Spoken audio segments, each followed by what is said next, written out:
Bonjour, je suis Nicolas, créateur du site utilisersonmac.com. Dans cette vidéo, nous allons parler de l'application Keynote. Je vais plus précisément vous montrer une manière d'automatiser la création de plusieurs diapositives. Le but étant évidemment de gagner du temps. Alors avant de commencer, un petit rappel pour les deux du fond qui ne le savent pas, le logiciel Keynote est un logiciel de présentation qui est développé par Apple et qui est gratuit. Pour un petit historique de ce logiciel et surtout pour les bases de cette application, je rappelle ou je vous apprends que j'ai déjà réalisé une mini formation gratuite sur ce logiciel en plus d'une formation complète.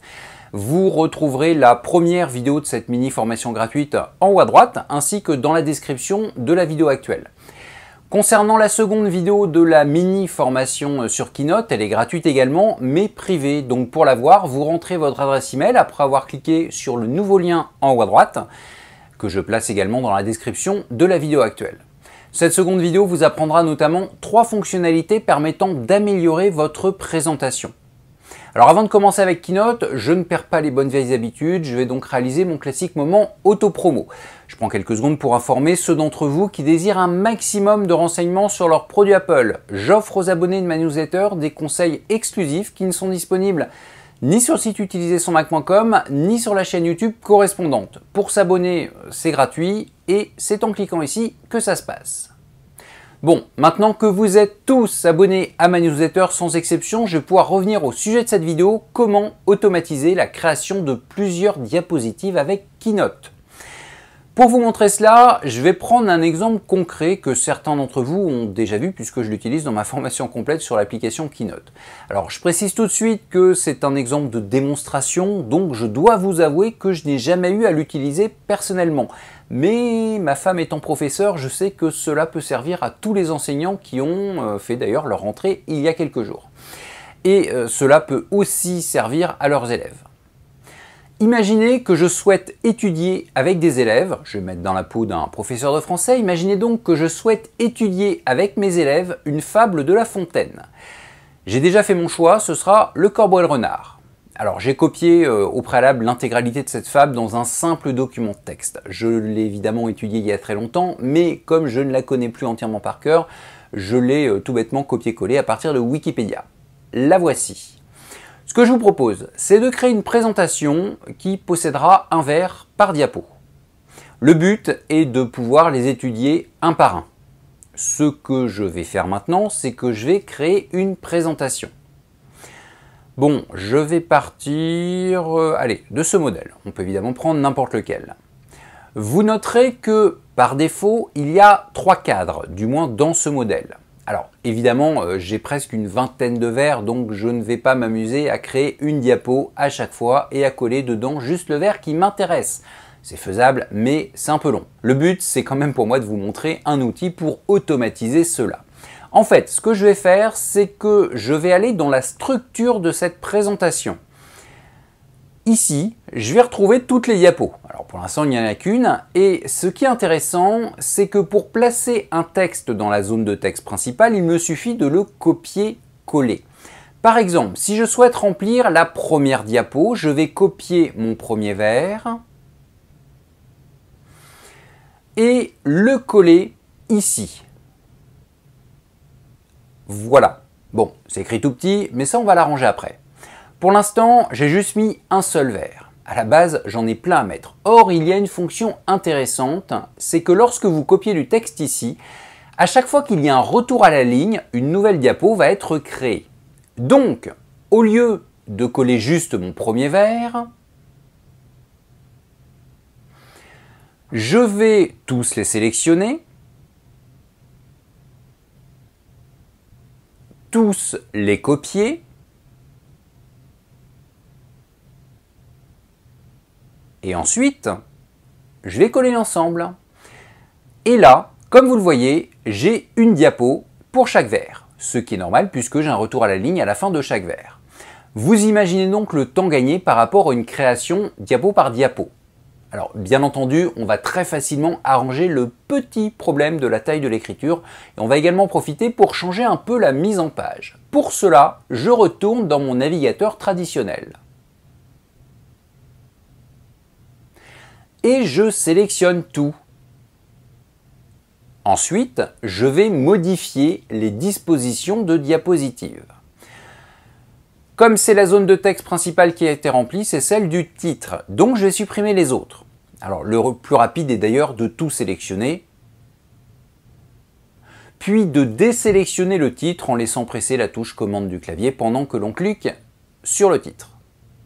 Et ensuite, avec la touche retour arrière, je supprime tout ce qui est encore sélectionné.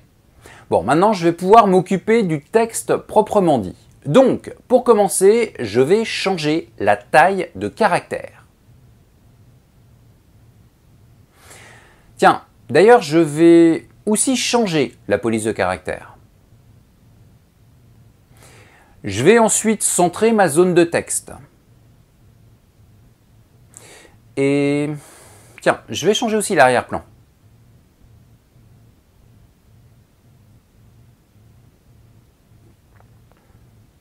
C'est pas mal. Alors, ça donne quoi de façon globale? Eh bien, on va réappliquer la disposition au diapo. Et la police n'est pas assez lisible. Donc, on resélectionne tout. Et on va changer la police de caractère à nouveau.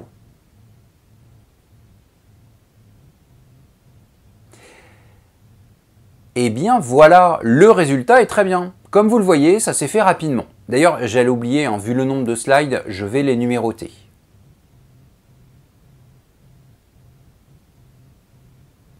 Bon, c'est fait. Alors, bien entendu, rien ne m'empêche de rajouter une première diapo qui présentera une petite biographie, par exemple, de La Fontaine. Biographie que je vais d'ailleurs copier-coller directement à partir de Wikipédia.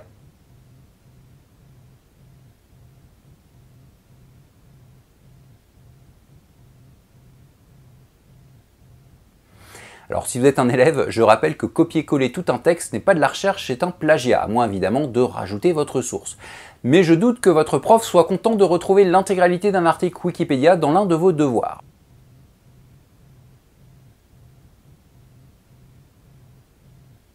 Mais bon, dans mon cas, je me permets de le faire puisque, peu importe le texte, hein, le but de cette vidéo, c'est juste de vous montrer comment cela se passe. Et en l'occurrence, comme vous le voyez, ça se passe très facilement.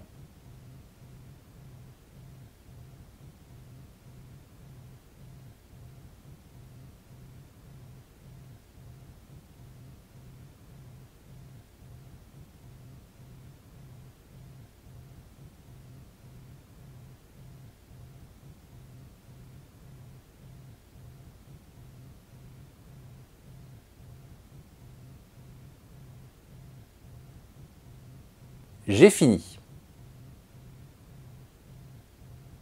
Ma première diapo est suffisamment différente des autres pour ressortir, et justement, toutes les autres ont été créées automatiquement.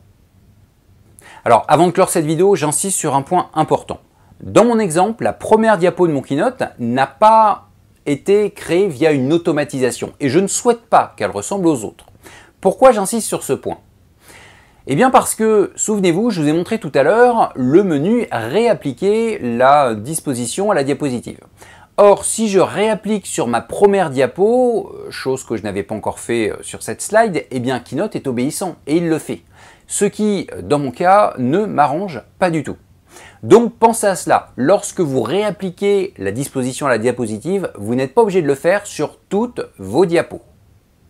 Bon, je m'arrête là. Vous avez compris que si vous devez créer rapidement une multitude de diapositives possédant chacune du texte, eh bien Keynote possède une solution toute trouvée pour vous faire gagner du temps. Cette vidéo est finie. Dites-moi dans les commentaires si vous avez déjà utilisé cette technique ou au moins si vous la connaissez. Comme à chaque fin de vidéo, je vous invite évidemment à la partager au maximum autour de vous et à mettre un petit pouce vers le haut si vous l'avez trouvée intéressante. Abonnez-vous à ma chaîne YouTube et à la newsletter de mon site. J'offre gratuitement aux abonnés de ma newsletter des conseils exclusifs qui ne sont disponibles ni sur le site utilisersonmac.com ni sur la chaîne YouTube correspondante. Si vous ne vous abonnez pas, vous serez obligé de me réciter l'intégralité des fables de La Fontaine d'ici 2 semaines. Bon, plus sérieusement, je vous donne rendez-vous pour une prochaine vidéo. À très bientôt.